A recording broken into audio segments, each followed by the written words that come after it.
నా పేరు కోనా లక్ష్మణ్, ఏఐటీసీ రాష్ట్ర సభ్యులు, అనకాపల్లి.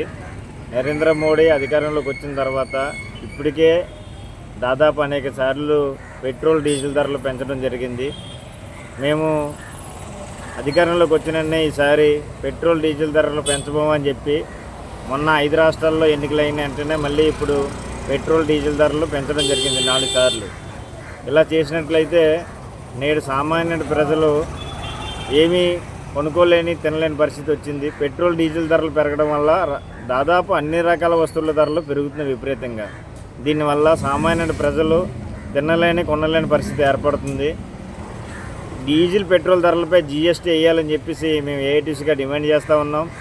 ఇలాగా పెంచుకుంటూ పోతే రానున్న రోజుల్లో పూర్వకాలం ఏదైతే సైకిళ్ళు ఉన్నాయో సైకిళ్ళే గతి ప్రజలకందరికీ కూడా.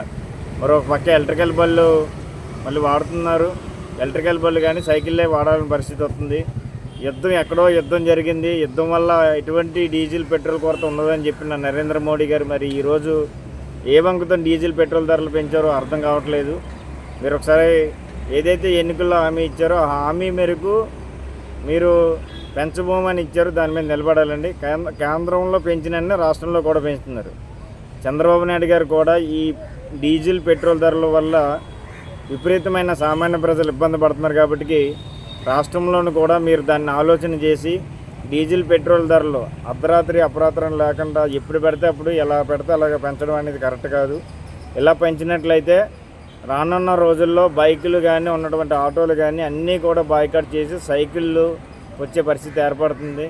కాబట్టి ఏదైతే ఇంధన కొరత ఉందో ఆ ఇంధన కొరతను సృష్టిస్తున్నటువంటి డీలర్లపై ఖచ్చితంగా చర్యలు తీసుకోవాలని డిమాండ్ చేస్తున్నాం. అలాగే పెంచిన డీజిల్ పెట్రోల్ ధరలు తగ్గించాలని, లేని పక్షంలో కార్మిక సంఘాలతో కలిపి ఆందోళన చేస్తామని తెలియజేస్తాం.